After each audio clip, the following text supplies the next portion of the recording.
श्री सद्गुरु महाराज की जय। पुस्तक भक्ति बिनु नहीं निस्तरे, पूज्यपाद महर्षि हरिनंदन परमहंस जी महाराज का प्रवचन। नववर्ष सुखदायक बनकर रहे। मंच पर विराजमान श्रद्धेय महात्मागण, धर्मानुरागी सज्जन वृंद, समादरणीय माताओं एवं पुण्यवती बहनों, आज वर्ष का पहला दिन है। समय अच्छा रहता तो यहाँ बहुत भीड़ रहती। समय ठीक नहीं रहने के कारण उतने लोग नहीं आए जितनी आने की संभावना थी। लोग 1 जनवरी को केवल यहीं पर नहीं आते, बल्कि खास खास जगहों पर भी जाते हैं और खुशहाली मनाते हैं। कारण क्या? लोगों के मन में रहता है कि आगे यह वर्ष हमारे लिए सुखदायक बने, हम सुख और शांति की हालत में रहें। यही कामना सभी लोगों के मन में रहती है। बहुत अच्छी है यह कामना, पर कामना की पूर्ति कैसे होगी?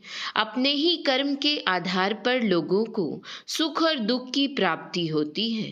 गोस्वामी तुलसीदास जी महाराज ने रामचरितमानस में लिखा है, कर्म प्रधान विश्व रचि राखा, जो जस करे सो तस फल चाखा।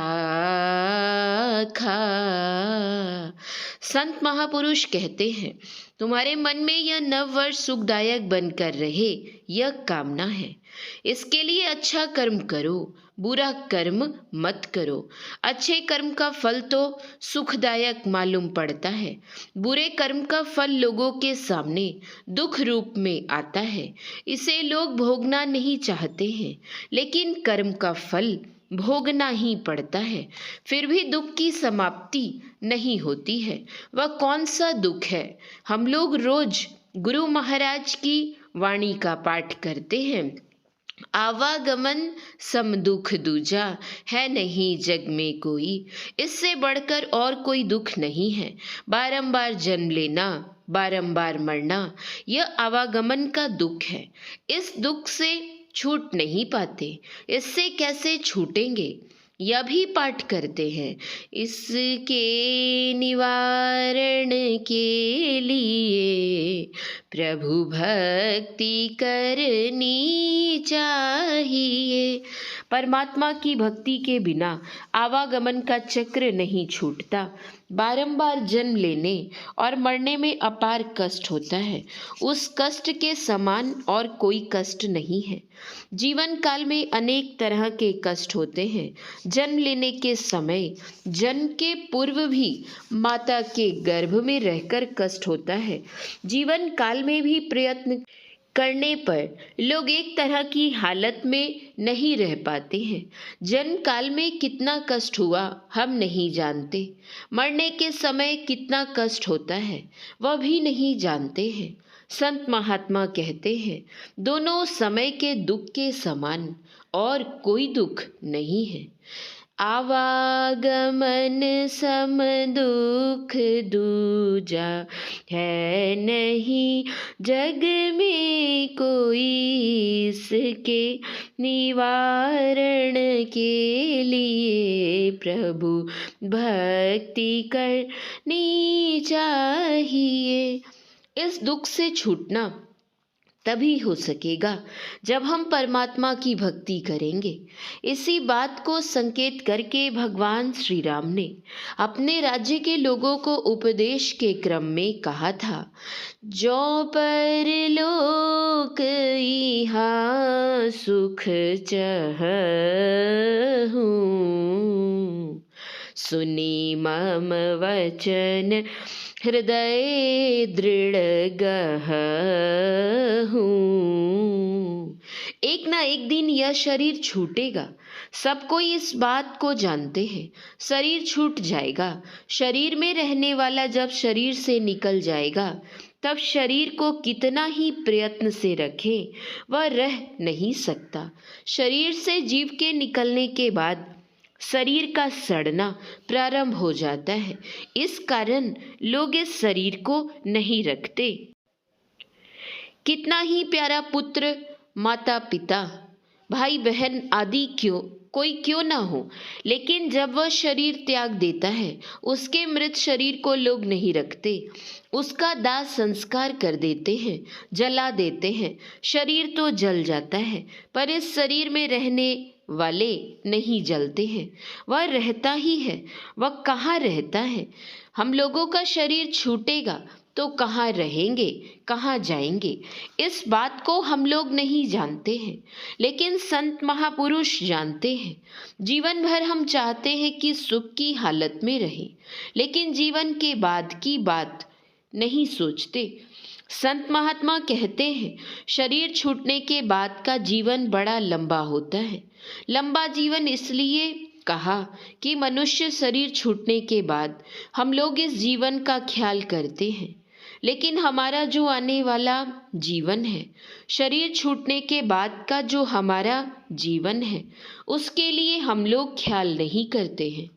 उस लंबे जीवन में बहुत से शरीरों को धारण करना पड़ेगा। वे सब शरीर अज्ञानता वाले शरीर हैं। मनुष्य शरीर में ही केवल ज्ञान है। अगर परमात्मा की भक्ति नहीं करेंगे तो मनुष्य का शरीर बारंबार नहीं मिलेगा। मनुष्य शरीर के अतिरिक्त अन्य शरीर को धारण कर अपने दुख दूर करने का कुछ भी उपाय नहीं कर सकेंगे। बीमार भी पड़ जाएंगे तो यह ज्ञान नहीं रहेगा कि हम अपना इलाज करा लें। शरीर में कांटा गड़ जाने पर उसे हम निकाल दें, यह भी ज्ञान नहीं रहेगा। ट्यूबवेल चलाकर जल पी ले, यह भी ज्ञान नहीं रहेगा। अज्ञानता में अपने कर्तव्य कर्म का ज्ञान नहीं होता। इस तरह अज्ञानतामय जीवन कितने समय तक रहेगा, इसका कोई लेखा जोखा नहीं है, क्योंकि 84 लाख योनियों में घूमते घूमते युग युगान बीतता है। क्योंकि एक एक शरीर में रहने का जीवन लंबा होता है। जैसे अजगर को ही लीजिए, वह 1000 वर्ष से ऊपर जीता है। कछुआ को लीजिए, कछुआ मिट्टी में दब जाने पर भी नहीं मरता। उसे असमय में नहीं कोई मारे तो 700 वर्षों तक जीवित रहता है। कम से कम 300 वर्षों की उसकी आयु होती है। जब एक एक शरीर में इतना समय लगता है तो 84 लाख योनि के शरीरों में कितने समय लगेंगे? हम लोग मनुष्य, जानवर, पशु पक्षी आदि को ही समझते हैं कि इसमें जीव है, गाछ वृक्ष में नहीं। सर्वसाधारण लोग नहीं जानते कि इसमें भी जीव है, लेकिन जीव उसमें भी है। अगर उसे काट देंगे तो वह नहीं बढ़ेगा। पत्थर पहाड़ को देखते हैं, पहाड़ भी जिंदा पहाड़ और मरया पहाड़ होता है। पहले लोग कुआं खुदवाते थे तो जमीन के अंदर से पत्थर निकलता था, उसका लोग बटखरा मात्रक बना लेते थे। बहुत दिन होते होते उसका वजन बढ़ जाता था। झारखंड राज्य में देखेंगे कि बहुत से मरया पहाड़ टुकड़े टुकड़े होकर बिखर जाते हैं। पहाड़ की लंबी आयु होती है। बहुत समय तक लोग नहीं जान पाते हैं कि यह बढ़ रहा है। अपने ही पुत्र को नहीं देख पाते हैं कि कल इतना बड़ा था, आज इतना बढ़ गया। जानने में नहीं आता है शरीर बढ़ रहा है। पहाड़ आदि भी बढ़ते हैं, बढ़ते बढ़ते जमीन से निकलता है और ऊंचा पहाड़ हो जाता है। कितना समय लगता होगा इसे कौन कहे। जब तक वह जिंदा रहता है तब तक वह बढ़ता है, उसकी भी आयु होती है। आयु समाप्त हो जाने पर वह भी टुकड़े टुकड़े होकर बिखरने लगता है, चूर चूर होकर जमीन में मिल जाता है। इस तरह 4 खानी है। अंडे से जो उत्पन्न होता है अंडज, माँ के गर्भ से जन्म लेने वाला पिंडज, जमीन से उत्पन्न होने वाला जैसे गाछ पहाड़, ये सब अंकुरज है। और गर्मी पाकर जो उत्पन्न होता है जैसे अनाज में सूड़ा हो जाता है, बालू में जूं हो जाता है, गंदे कपड़े में चीलर हो जाता है, फल सड़ जाने पर उसमें कीड़े हो जाते हैं, ये सब है उष्मज। इन 4 खानियों में 84 लाख किस्म के जीव हैं। ईश्वर परमात्मा की भक्ति नहीं करने वाले मनुष्य इस बार चूक गए। तब 84 का चक्कर से नहीं बच सकेंगे। यह परमात्मा भक्ति का संस्कार जीव को अन्य शरीर में जाने नहीं देगा। संस्कार जीव के साथ जाता है। जैसा संस्कार बनाइएगा वैसा संस्कार साथ जाएगा। शरीर तो छूट जाता है पर जीव के साथ संस्कार जाता है। अगर लड़ने झगड़ने का संस्कार है तो शरीर छूटने पर जिस शरीर में जाएंगे उस शरीर में लड़ेंगे। देखते हैं कि कुत्ता कुत्ते से लड़ता है, बिलाड़ बिलाड़ से लड़ता है। काम, क्रोध, लोभ, मोह इन विकारों में फंसे हुए व्यक्ति अन्य शरीर में जाकर पूर्व संस्कार से प्रेरित होकर उस तरह के कर्म में प्रवृत्त हो जाता है। लेकिन भक्ति का संस्कार ऐसा है कि जीव को अन्य शरीर में नहीं जाने देता है, इसलिए कि अन्य शरीर में भक्ति नहीं होगी, उसमें ज्ञान नहीं है। अगर भक्ति कर रहे हैं तो मनुष्य का शरीर मिलेगा, लेकिन भक्ति किस तरह से करनी चाहिए? हम लोगों के गुरु महाराज ने कहा है, सत्संग नित अरु ध्यान नित रहिए करत संलग्न हो। संतों की वाणी का श्रवण करते रहें और उसे अपने जीवन में ढालें, उसी तरह का जीवन बितावें, उसी तरह का कर्म करें, साधन भजन करें और पवित्र जीवन बितावें। पाप से बचकर रहें, संसार में जीने की कला सीखें कि किस तरह से संसार में हम लोगों को जीवन बिताना चाहिए। किस तरह से जीवन बिताएंगे तो बढ़िया संस्कार होगा। बढ़िया संस्कार फिर मनुष्य शरीर में ले आएगा। संस्कार बढ़िया नहीं रहेगा तो मनुष्य शरीर मिलना मुश्किल हो जाएगा। इसलिए गुरु महाराज ने कहा कि इन दो कामों सत्संग और ध्यान को करते रहो। सत्संग करते रहने से मन में यह चेत होता है कि शरीर छूट जाएगा और सभी चीजें यही रह जाएंगी। धन जन परिजन सहित आपन तन सब छाड़ी जय हो काम न अंत आवे। यह भी होता है, हमारे दादाजी चले गए, पिताजी चले गए, माताजी चली गई। वे लोग बहुत बहुत संपत्ति अर्जन किए थे, लेकिन अर्जित संपत्ति में से कुछ भी नहीं ले जा सके, खाली हाथ चले गए। हम लोगों को भी जाना पड़ेगा। शरीर छूटने वाला है, छूटेगा। ध्यान भजन जो करेंगे वह नहीं छूटेगा। यही संस्कार जीव के साथ जाएगा और तरह का संस्कार भी साथ जाता है, लेकिन 84 में ले जाने वाला अन्य तरह का संस्कार 84 लाख योनियों में घुमाता है। केवल ध्यान भजन का संस्कार अन्य शरीरों में नहीं जाने देता। यह ध्यान भजन कब होगा? सत्संग करेंगे, सही रास्ते चलेंगे। सत्संग छोड़ने वाले को ध्यान भजन में शिथिलता आ जाती है, नियम पूर्वक कर नहीं पाते। प्रेरणा देने वाले तो सत्संग और संतों की वाणी है, नहीं करेंगे तो भूले हुए रहेंगे। बिन सतगुरु नर रहत भुलाना। सत्संग की बातों को सुनते हैं फिर भी हम लोग संसार में हैं। कामकाज में जब व्यस्त हो जाते हैं तो ज्ञान की बातें ढक जाती हैं, कुछ देर के लिए उसका विस्मरण हो जाता है। फिर जब सत्संग सुनते हैं तो मन में चेत हो जाता है कि जो हमारे साथ जाने वाला है उसको तो हम छोड़े हुए हैं, जो छूटने वाला है उसी को हम मन से पकड़े हुए हैं। लेकिन कितना ही हम मन से पकड़कर रखेंगे वह पकड़ा हुआ नहीं रहेगा। पकड़कर हम नहीं रख सकेंगे, छूट जाएगा, छूटेगा सब कुछ यहीं पर। अरब खरब लौद्रव है, उदय अस्त लौराज, जो तुलसी निज मरन है, तो आवे के ही काज। यह ज्ञान संतों का ज्ञान है। यह होश दिलाता है और चेत में लाता है कि गफलत में मत रहो। जैसा कि संत कबीर साहब ने कहा, अरे दिल गाफिल गफलत मत कर, एक दिन यम तेरा आवेगा, सौदा करन को या जग आया, पूंजी लाया मूल गवाया, प्रेम नगर का अंत न पाया, ज्यों आया त्यों जावेगा रे।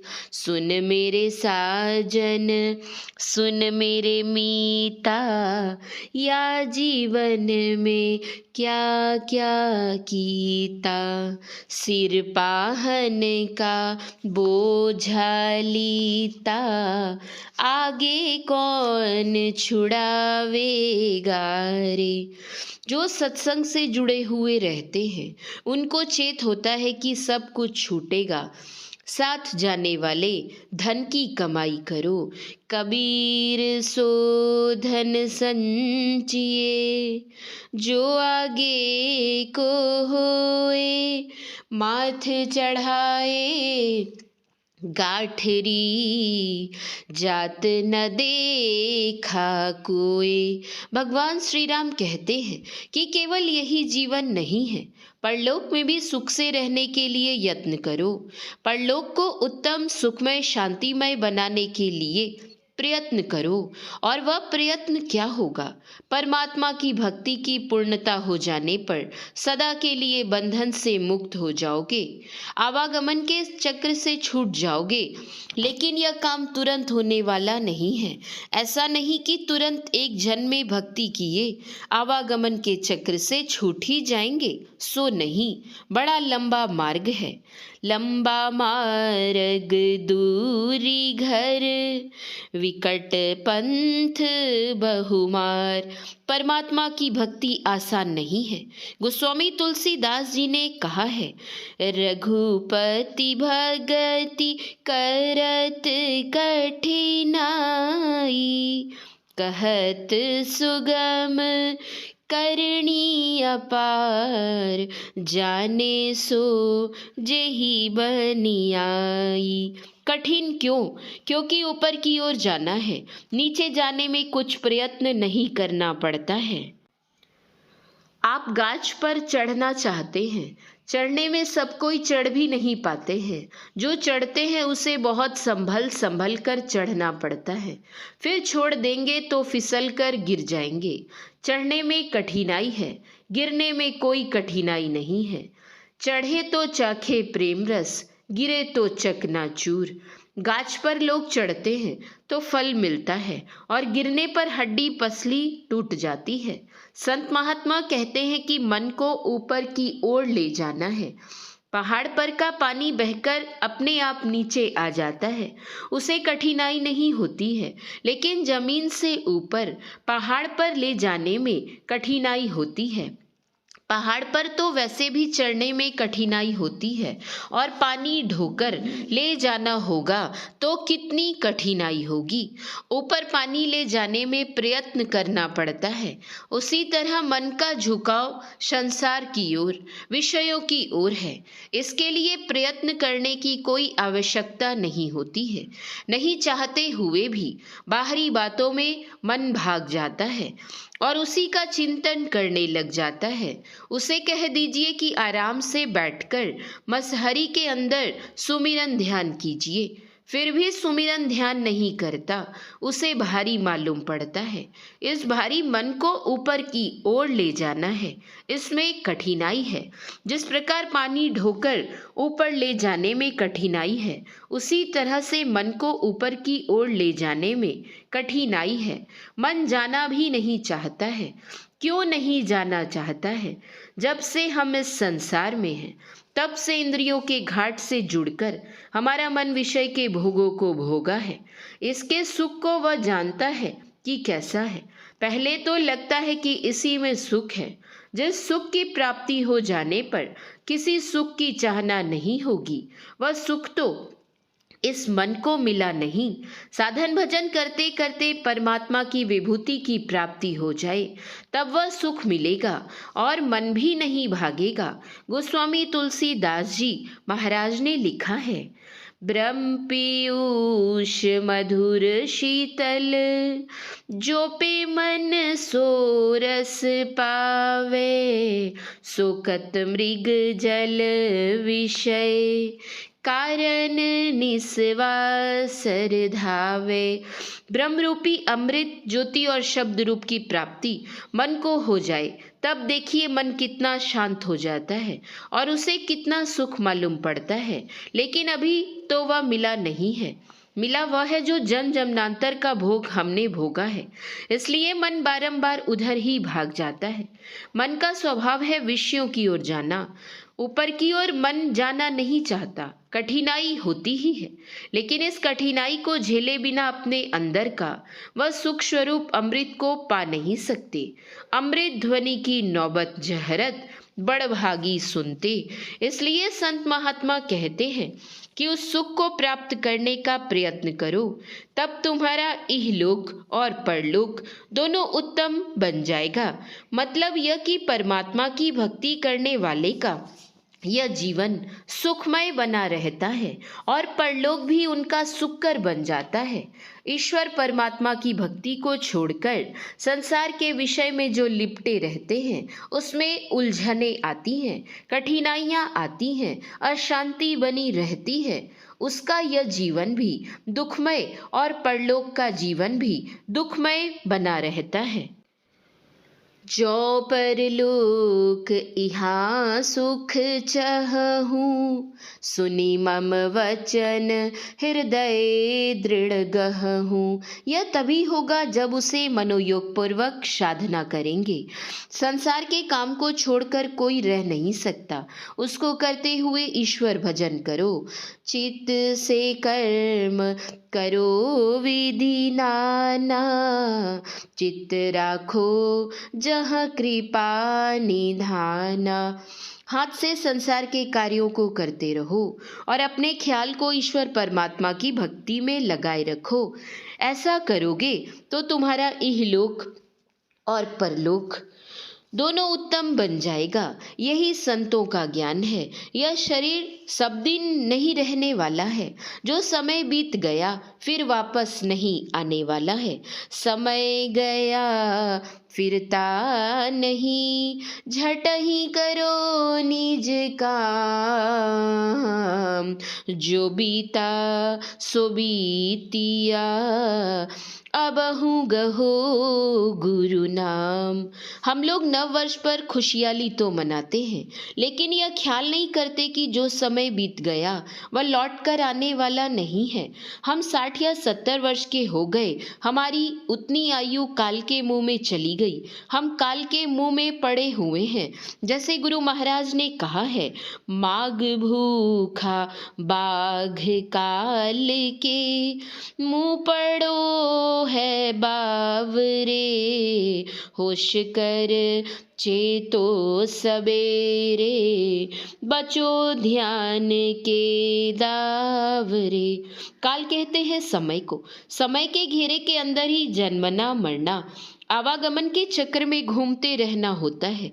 काल के मुख में हम लोग पड़े हुए हैं, इससे कैसे निकलेंगे? होश कर चेतो सबेरे, बचो ध्यान के दावरे। मतलब मनुष्य का जो जीवन है, मनुष्य जीवन के प्रारंभिक काल में चेत जाओ। ऐसा मत सोचो जब पुत्र सयाने हो जाएंगे, काम धंधा संभाल लेंगे तब ध्यान करेंगे। तब तुम रहोगे या नहीं इसका कोई ठिकाना नहीं है। पहले अभ्यास बनाकर रखोगे तो वृद्धापन में भी अभ्यास करते रहोगे। अगर पहले से अभ्यास नहीं रहेगा तो शरीर के वृद्ध हो जाने पर यह संभव नहीं है, और हम रहेंगे या नहीं इसका भी कोई ठिकाना नहीं है। अगर नहीं रह पाए तब तो मन पछतई है, अवसर बीते। अवसर बीत जाने पर पश्चाताप करना पड़ेगा, और बाद में पश्चाताप करने से कुछ होगा भी नहीं। इसलिए संत महापुरुष कहते हैं कि गफलत में मत रहो, ठीक ठीक ख्याल करो, अपने कर्तव्य कर्म का ज्ञान करो और अपने कर्तव्य को करने में आलस्य मत करो। जब ऐसा करोगे तो तुम्हारा इहलोक और परलोक उत्तम बन जाएगा। श्री सद्गुरु महाराज की जय। यह प्रवचन महर्षि में ही आश्रम कुप्पा घाट भागलपुर में नववर्ष के अवसर पर दिनांक 1/1/2012 ईस्वी को अपराह्न कालीन सत्संग में हुआ था। श्री सद्गुरु महाराज की जय। श्री सद्गुरु महाराज की जय। सत्संग योग भाग 4 से गुरु महाराज की वाणी।